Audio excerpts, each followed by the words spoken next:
थांनाय बोसोरावबो दैबानाजोंनो गबनानै थैनांबाय। दिनै जोंहा दालां नङाब्लाबो नाव गंसे थायोब्ला जोङो खामानिबो मावहैनो हायो। बिनि लामानि अनसुंथाइखौ जोङो एसेबो जोङो मोनथाय जायाखै आरोखि। नैबे सिगांनि भिडिअ इन्ट्र'खौ नोंथांमोना निस्सय नुनानै बुजिनानै मोनाखै बा हमनो हायाखै। दा बे मानि थाखाय बा मानि सायाव भिडिअ जालांनो नागिरदों दा नोंथांमोना जास्ट बेखौ खोना मोन्दों। थांनाय बोसोरावबो बे दैयाव गबनानै मानसिफोरनि जिउआ खहा जालांबाय बा रुंसारि जालांबाय। बेजों लोगोसे दालां नङाब्लाबो नावफोर थायोब्ला जों हाजिरा मुजिरा मावहैनो हागौ, खामानि मावहैनो हागौ। बे बाथ्राखौ नोंथांमोना खोनादों। लोगोसे माने जोङो एथ' बोसोर जाबाय नाथाय दिनैसिमबो बे लामानि नामाव अनसुंथाइ मोनफेराखै होनना बुंदों। दा बेयो बबे जायगायाव आं फार्स्टआवनो गामि आरो डिस्ट्रिक्ट ओनसोल एरियाखौ खोन्थाना होग्रोनि। भिलेजआ जाहैबाय बैग्रिगुरि बर' आदाबारि पस्ट अफिस सरायखला पिन नं 783376 डिस्ट्रिक्ट क'क्राझार बिटिआर आसाम। लोगोसे VCDC जाहैबाय नादांगारि VCDCनि आन्दाराव थानाय जिथुनाखि बे सरायखला ओनसोलाव नङा होमबा बैग्रिगुरि गामिया बे थारां दैसा ना मा होनो ना थारां दैमा नैबे दैमाजों बेंजानाय बिथांमोननि गामिया। दा बिथांमोना माने बार आंखौ भिडिअ खालामनो थाखाय खावलायहरनायलाय बिनि हिसाबै आङो बिथांमोननि रिकुवेस्ट खालामनाय हिसाबै आङो नैबे भिडिअखौ लानानै फैबाय जाहाथे नोंथांमोना जोबजासिम नाय आरो लोगोसे मोजां मोनोब्ला बे भिडिअखौ शेयार खालामना हो जाहाथे खर' गिदिर मेलेमजिबि सुबुंफोरनाव मोनहैनो हायो बा नुनानै बिथांमोना जेन नोंथांमोननि शेयार खालामनायनि गेजेरजोंनो बिथांमोना जाहाथे माबा मोनसे सरकार फालनिफ्राय बा सोरनिफ्रायबा माबा मोनसे अनसुंथाइ मोनो। दायो बिथांमोना फोरमायनाय बायदिब्ला रेगुलार माने बे अखा हानाया सानथाम सानब्रैसो जाहैबाय। बे सानथाम सानब्रैसो अखा हानायावनो बिथांमोननि गामिया सोरगिदिं जेथिंबो दै बानानि गेजेरजों माने जेरावबो रेसन पाति लायनो हाला, मैगं थाइगं फानहैनो हाला, बाजार खालामनो हाला आरो कलेजनिफ्राय गथ'फ्रा थांलाय फैलाय सिजाजोबसै जेने थेने बारनानै थांसै। जायफोर सानस्रिनो रोङो बिथांमोनहा बा बे गथ'फ्रा बा बै हिन्जावसा हौवासा जिखुनु जा बिसोरो माने कलेजफ्राव थांसै बा स्कुलाव थांसै। नाथाय जायफ्रा सानस्रिनो रोङा बारनो हाया बिसोरो माने थांनाय गैया। दिनैसिमबो माने कलेज स्कुला बन्द' जानानै दं बेफोरबायदि जागासिनो। आरो लोगोसे फोरमायनाय बायदिब्ला गामियाव गोबां थाबायनो रोङै मा होनो आथिं अंगहानिफोर दङ। दा बिथांमोनाबो किसुमान कलेजाव थाङो मायो होनना बुंदों। दा बिथांमोनाबो थांनो हायाखै। दा बेसेबां दुखुनांथाव बाथ्रा जोंनि बिटिआर ओनसोलाव बिटिआर एकर्ड जाखांनायनि उनावबो जे जोंनि बिटिआर ओनसोलावनो बेफोरबायदि गामि बर' गामिफोर गोदोनानै थाबावनांगौब्ला बेसेबां दुखुनांथाव बाथ्रा। बिथांमोना जिबायदि खावलायदों बिथांमोनहा जे बे नङा जे बिथांमोननि थाखाय जे बे दैमायाव बिथांमोननो दालांखौ बानायना होथारनांगौ बे नङा। नाथाय बिथांमोना अननायखौ लुगैदों जे दालांखौ हाखाया हिसाबै बिथांमोना नाव लुगैदों। 2021आव बिथांमोननो नाव गंसे होदोंमोन। नाथाय बे 2021नि नावखौ 2 बोसोर बिथांमोना रिपेयारिं खालामनानै सालायबोबाय। रिपेयारिं खालामनायनि गेजेरजों दिनै फैनानै नैबे बोसोराव बिथांमोननि नावा गैला जाहैबाय बा रिपेयारिं खालामाबो हायैनि खारनाव बिथांमोना गारसोनानै दोननो गोनां जाबाय। नोंथांमोना दैयाव नायबानो नुलाङो। दा नोंथांमोन बेसेबां दुखुनांथाव बाथ्रा आं बेखौसो सिन्था खालामदों। मानो होनना बुङोबा दिनै बिटिआर एकर्डआ सोरनि थाखाय खालामदों? बर'फोरनि थाखायनोथ'। बर' ओनसोल एरियाफ्रा डेभेलप जायैनि खारनावथ' बर'फोरनि गांनाय उखैनायफोरा सुफुंजायैनि खारनावथ' दिनै बर'फोरा माने रायजो नागिरबा मोनैनि खारनाव बिटिआर काउन्सिलखौ एकर्ड खालामनानै लाबोनो गोनां जादों नङा होमबा? थिग बेबायदिनो बिटिआर एकर्ड खालामनायनि गेजेरजों दिनै बर'फ्रा बेफोरबायदि दुखियाव थानांगौ ना बले खुसियाव थानांगौ नोंथांमोना खुद गावसोरनो सिन्था खालामनानै कमेन्ट खालामनाया मोजां। दिनै बिटिआरनि CM प्रमद बर' सारा मोनसे समाव बुंदोंमोन गोदै राव।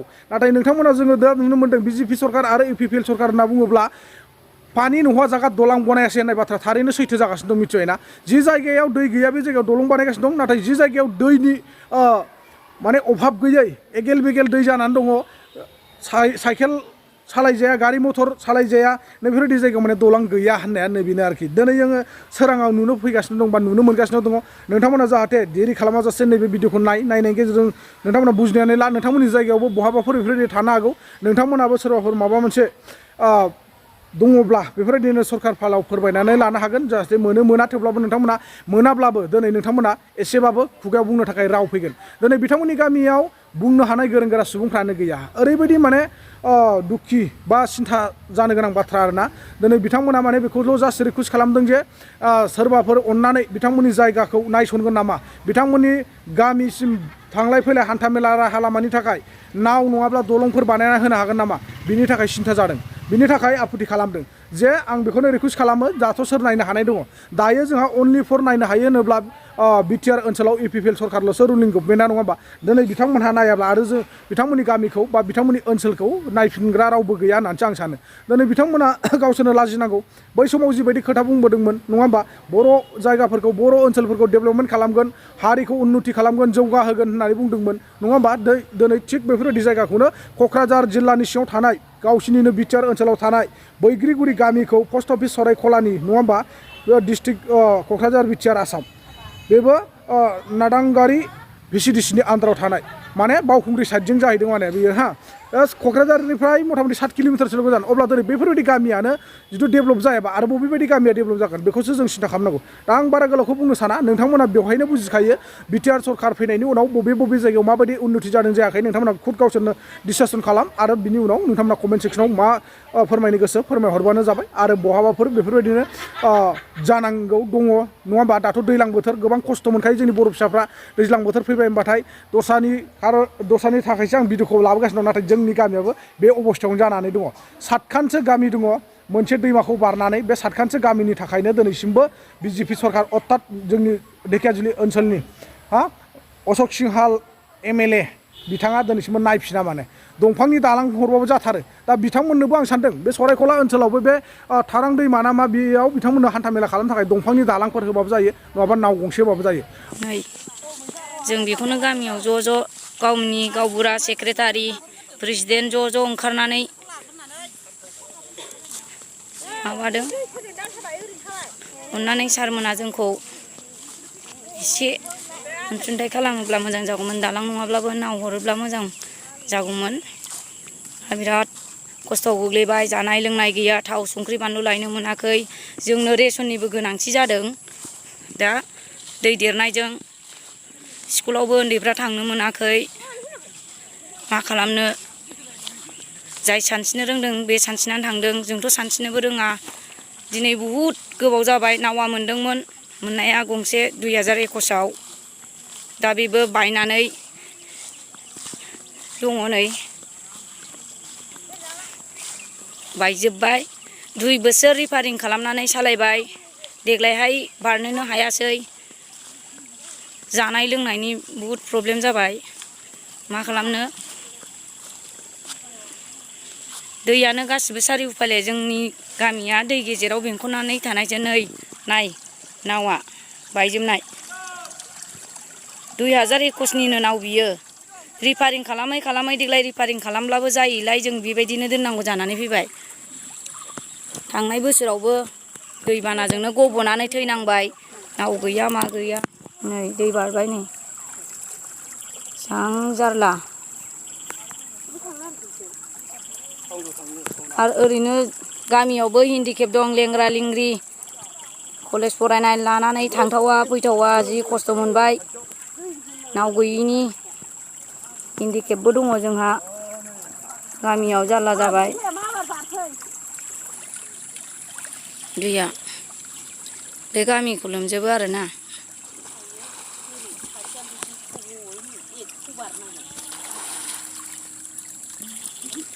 नै गथ'फ्रा कलेजनिफ्राय फैबाय बारनो हाया मानो हाया बेसेबां दिगदार जाबाय नै गामियावबो रावबो गोरों गोरा गैला बुंजोबनो हानाय बिजोबनो हानाय गामिनि मानसिया रेसननि थाखाय बेसेबां हांगार जानानै दङ लायनो मोना मानो मोना जानाय गैया लोंनाय गैया बेसेबां खस्थ' मोनबाय दा खामानिबो मावहैनो मोना दिनै जोंहा दालां नङाब्लाबो नाव गंसे थायोब्ला जोङो खामानिबो मावहैनो हायो सानथाम सानब्रैनि बारा जाबाय जि दिनानिफ्राय अखा हादों ओइ दिनानिफ्रायनो खामानियाव थांनो मोना मानो मोना बेसेबां खस्थ' जाबाय आरो दा अखा हायोब्लाथ' बे गामियानो लोमजोबगोन गामियानो लोमजोबो सोरबाथ' न'खौनो गारनानै खारनो गोनां जायो गिबियावनो आं फंनैसो बाथ्रा बुंनो नाजादोंमोन रायजो राजा नोंथांमोन दा आङो बैग्रिगुरिनि गामिनिफ्राय दा नैबे जोंना दै गिदिर बाना दा जोंहा उसुबिदा दा जों बहुद जारलायाव गोग्लैनानै दंथ'यो जोंहा ओरैबो थांजाया ओरैबो थांजाया दा जोंहा ओरैबायदि प्रब्लेमाव गोग्लैना दंथ'यो जाहा मेला जोंहा हाथाय मेला बाजार जाहैनो बेहाय थांनो जोबोद उसुबिदा जानानै दंथ'यो आरोखि दा जोंहा गथ' गथायनि इयुननि थाखायबो दा जोंहा ओरै गथ' गथाया स्कुलाव थांनो जारला दा जोङो दै देरोबा आरोखि सुबिदाया बिराद जोंनाव अयथासार जारला जानानै दंथारो आरोखि दा जोंनाव नावबो गैया दा ओरैबायदि दा जुदि बाना जायोबा जों खारनांगौबो जायो दा जोङो दै गिदिराव जों बहायबा रिलिफआवबो जानांगौ जायो नोंथांमोनानो जोंखौ नुखाबायबो जानो हागौ खोमा जों नुबायबो आरोखि जोंखौ नुबायबो जानो हागौ जों दा बहुद जाहा मेलायाव जों एथ' बोसोरनिफ्राय जोङो जा जों बिनि लामानि अनसुंथाइखौ जोङो एसेबो जोङो मोनथाय जायाखै आरोखि दा आं बेखौ बुंनो सानदों दा बहुद समनिफ्रायनो बा 80-90 जोङो बे गामियाव बैग्रिगुरि गामियाव जोंहा बे रायजो जानाया जाबोबाय बा बोराय बुरियाबो थैना थांबाय बिनिफ्राय दा जोङो जोबोद उसुबिदायाव गोग्लैनानै दङ आं बेखिनिखौनो बुंनो सानबाय।